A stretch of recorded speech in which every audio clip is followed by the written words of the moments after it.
Hello everybody, Beatle Dave calling to you from Derbyshire in the UK. Now this morning I was on a Facebook site, a Paul McCartney Facebook site, and people was like slagging off one of his albums, so-called fans. Now to me, if you're a fan of somebody, you don't slag them off. Yeah, I know we've all got different opinions about different albums and things like that, but they were like really laying into this album, saying how crap it was, and it should never have been recorded and should never have been released, and things like that. And I just thought, well, that got me thinking. I thought, well, it's not that bad. So I thought we would do a video on the album. Now, if you haven't guessed, this album is also a soundtrack album, and the film was at the time a flop. A bit of background information: if you don't know, this album is called Give My Regards to Broad Street. So it was released in 1984, but I think it was actually sort of like made in late 1983. Excuse me. So you had the film, and then you had the accompanying album stroke soundtrack. Now I've always considered it as a Paul McCartney album, not necessarily a soundtrack. Paul just decided that he wanted to do a film, so this was like his first proper film since Let It Be. So Ringo's in it, and there's some other famous people in it that we will get to in a few minutes. But a little bit of background information as this film is: it's got a rough or very, very loose connection to the Sex Pistols. Because if you haven't seen this film is about Paul McCartney supposedly recording a new album, and the tapes go missing. The master tapes of the album go missing. He has since admitted that it's actually based on a true story of the Sex Pistols when they were recording, I think it was Nevermind the Bollocks LP, that their tapes went missing. Yes, they did get them back, but that was the whole, that was what gave Paul the idea for this film. There's some famous people in it. You've got obviously Paul and Linda McCartney are in it. You've got Ringo and Barbara. The songs are really, really good, I think. There's a good selection and they are played really, really well. The only thing is, there isn't really like many brand new songs. He does a lot of interpretations of Beatles songs and a couple of Wings songs, and a few songs that was off recent albums. It's not the worst album that Paul McCartney's ever made. Look, that is all I say. I've always enjoyed this, and I did get this album when it came out. You get 16 songs on it. So side one, you get No More Lonely Nights ballad. Well, that was a hit once, that got into the UK top 10. Then you've got Paul's interpretation or new recording of Good Day Sunshine, and it is a good version of it, to be honest. That's a really, really good version. Then you've got corridor music, which is incidental music. Then you've got Paul doing a version of Yesterday, again. Pretty good version of it. Then he does Here, There, Everywhere. Again, that is a really, really good version. I must admit that is, one of the highlights of this album. Then you've got Paul doing Wonderlust. Well, I think that was on the Tug of War LP, wasn't it? Ballroom Dancing, again, that was on Tug of War. The good versions on there, don't get me wrong. And then side one finishes off with the old Wings hit, Silly Love Songs. Side two, you've got Silly Love Songs Reprise, which is incidental music. Then you've got Not Such a Bad Boy. I seem to think that was on Pipes. It's either on Pipes of Peace or Tug of War. I think it's on Pipes of Peace. Then you've got No Value, or No Values.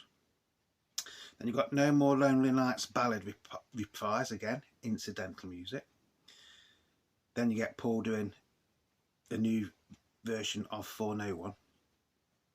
Again, that is one of the highlights of this, both the album and the film, to be honest. Then he does Eleanor Rigby stroke Eleanor's Dream. Eleanor Rigby stroke Eleanor's Dream.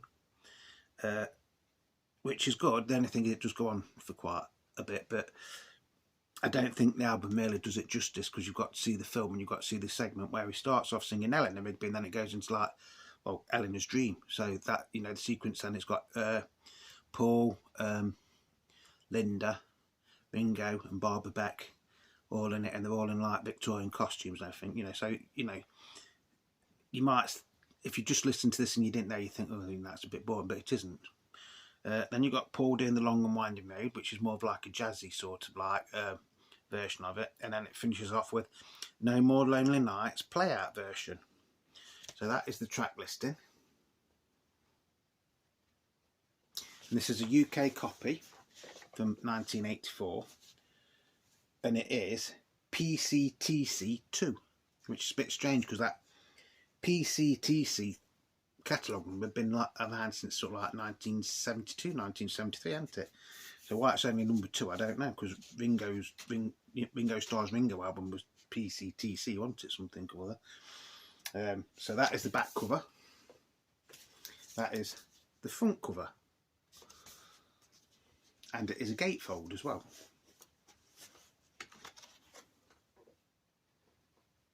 So you get like stills from the film. And you also get an inner sleeve with the words to all the songs. It was produced by George Martin, good old George, and it was arranged by Paul McCartney and George Martin, and it was engineered by Jeff Emmerich. So, you know, there's quite a bit of Beatles connection, isn't there, you know, there. And some of the musicians, well, you've got Herbie Flowers plays bass on a few of the songs. Stuart Elliott plays drums on a few songs. Dave Gilmour, yes, the Dave Gilmour from Pink Floyd, plays guitar on a couple of songs. Eric Stewart, he plays guitar on a few songs. Obviously, you've got Linda McCartney on like vocals and keyboards as well. Who else we got? You've got George Martin plays piano on Good Day Sunshine. Obviously, Ringo Starr plays drums on a few of the songs. John Paul Jones of Led Zeppelin fame, he plays bass on Ballroom Dancing. Dave Edmunds, Chris Speeding, motorbiking, boom, motorbiking, boom.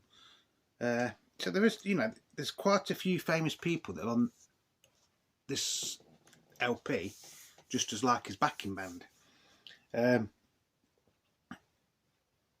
Like I say, you do get all the words to all of the songs.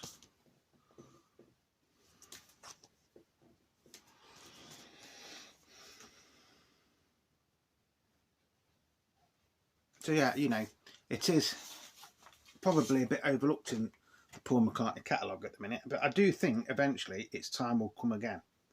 That is side 1, nice labels, and that is side 2. And this actually is in really, really nice condition, this, to be honest.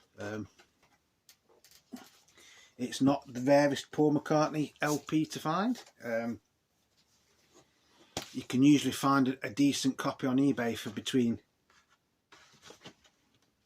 £5 and £10. If you wanted something like that, you'd probably be paying a little bit more, because that is, you know, that is technically in really, really nice condition, apart from a little bit of wear just there.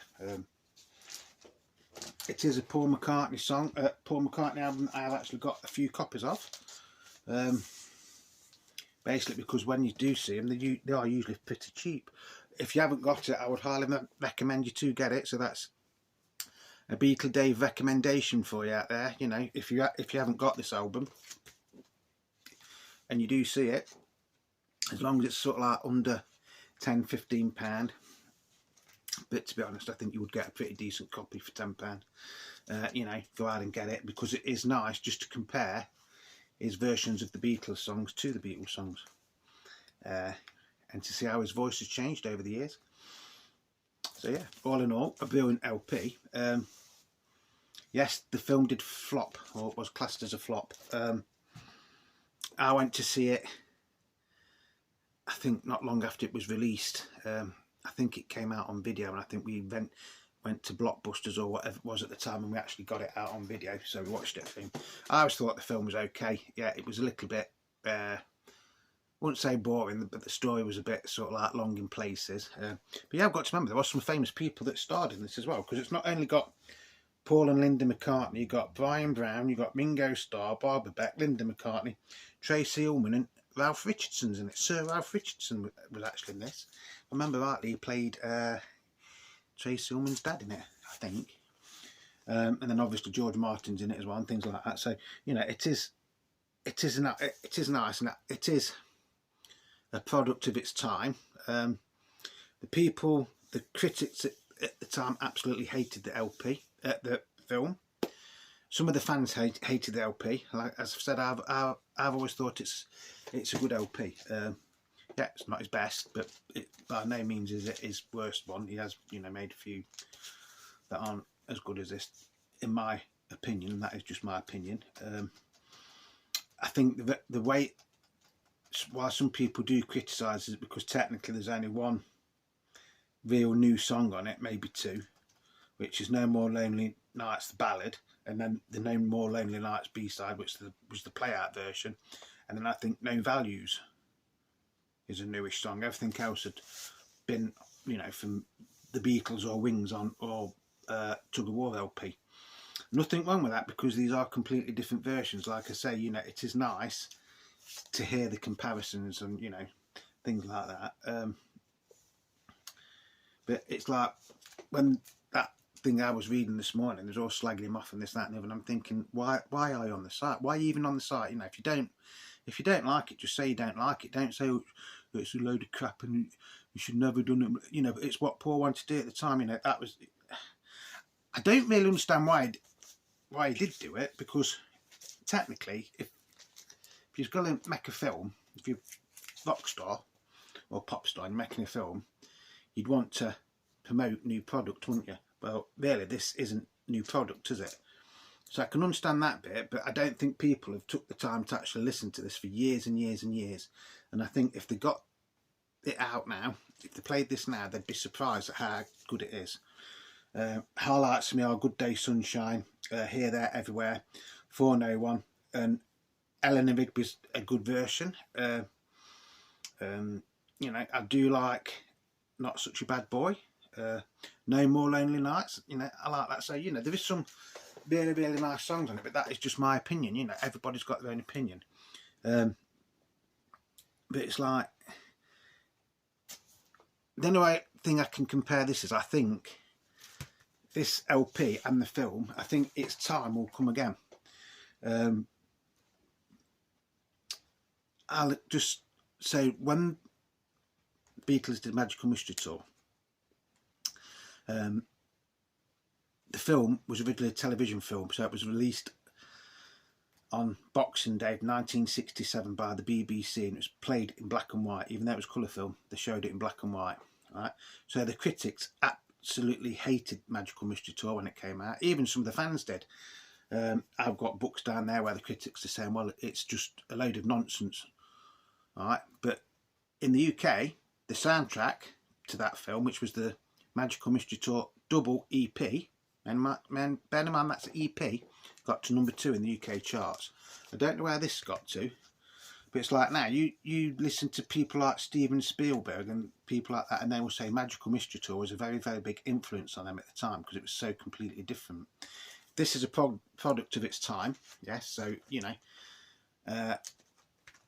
like I say, I watched the film last year, end of last year, and it wasn't anywhere as near as bad as what I remembered it to be. And I actually watched it on YouTube of all places. I was going through one day and I just put in Give My Regards to Broad Street, and it came up and it was the whole movie. So, you know, if it's still on there, check it out, because it's not as bad as what people make it out to be. Yes, Paul McCartney is not the best actor in the world, all right? But if you know, I think it was hard for him, because the other films it had made, i.e. Hard Day's Night Help, Magical Mystery Tour, and even Let It Be, he'd got the other three Beatles there with him. And yes, Ringo is on this in certain parts, but it's not Paul McCartney and Ringo. It's technically just Paul McCartney, isn't it? So I don't think he got the others to bounce off like he had on the other films. So if you ever see this, please buy it. If you haven't already got it. If you have got it, I bet you haven't played it for years. So, you know, at the weekend, or if you've got spare hours, you know, spare hour or so, just put it on your turntable and listen to it with a fresh mind now, and it will sound completely different to how you remember. I bet you. What's your thoughts on the film and the album? You know, mine is, this video is more about the album, because I don't think that's, you know, I have always rated that album. In fact, I've got quite a few copies of it, mainly because when I usually see it, it's in good condition, and I can get it for like usually under about £6. I paid £7.50 for that one, and that was, I think this is the one that I got when it came out. So yeah, so as always, thank you for everybody that is supporting me. If you like my videos, please hit that thumbs up button and hit the notifications button, and if you haven't subscribed, please subscribe. You know, because the more subscribers I get, the more sort of videos I can do, and then the more videos I can do, the more subscribers I will get, so it goes round in a circle. You know, because, you know, I know I'm always going to be a small channel. I'm not going to be one of these massive channels with millions and millions of viewers. As the name says, it's Beatle Dave. So 99.9% of the time it is the Beatles, or the solo Beatles, or Beatle related, i.e. Apple Records or Badfinger or something like that. But I do things on other artists as well. You know, we've done things on Adamant, and we've done things on David Bowie and the Ivies, you know, and other people like that. You know, so from time to time I will do special little features on other artists, just to keep people interested, because not everybody's a Beatles fanatic as much as me. It's also about record collecting in general, so I will tell you stories about record collecting and what to look out for and things like that. What you see with me is what you get. If I think something's good, I'll say it's good. If I think you should buy it, I will say, you know, if you've got the money, go out and buy it. If I think it's not too good, I'll say it's not too good. And if I think it's rubbish or not worth you buying it, I will say it. But again, these are just my personal opinions. Everybody's got an opinion, haven't they? You know, so you've got to bear this in mind. Like I say, this album, I think it probably wouldn't be in my Paul McCartney top 5, put like that, if I was doing the best, you know, my best albums of Paul McCartney, but it would be in my top 10. As I've said, I've always thought it's a cracking little album, to be honest. So, you know, if you've got it and you haven't played it for a while, just, you know, put it on your deck, and I bet you'll be amazed at how it sounds. And you think, God, why haven't I played that for since 1984, 1985, or whatever it was the last time we played it. So yeah, so that's it. As always, love your records, cherish your records. From time to time you are going to have to clean your records, because obviously, you know, if you keep them nice and clean, they will last longer. A record can last a lifetime, basically, as long as you look after it properly. And then of course, play them. You know, that's what they're there for, aren't they? To be played. I don't take myself too seriously. You know, to me, it's just an old geezer, an old record collector, an old Beatles fanatic, sharing with you some of his stories, some of his records, some of his CDs, some of his books, you know, and just trying to pass on a little bit of knowledge to you. So I hope you've learned something. I hope you've enjoyed it. And like I say, if you have got this album, please feel free to, you know, drop me a comment and, you know, tell me what you think about it, whether you think it is as bad as everybody makes it out to be, or, you know, you're more in art with me and you think, yeah, you know, it is an okay album if you take it for what it is and from when it was recorded. I don't edit any of my videos. Most of them are live streams, but my laptop is playing up at the minute, so I'm having to do it on my phone at the minute. So I hope that you have enjoyed this video. Like I say, if you haven't subscribed, please do, and, you know, give me a thumbs up and hit the notification bell, and then you will get notifications when I'm doing things like this. So that's going to be it for today. I don't know when the next video is going to be. Probably be at the weekend, because I'm back at work tomorrow and I've got 4 12-hour shifts to do. So until the next video, please stay safe, everybody, and I will see you again very, very soon.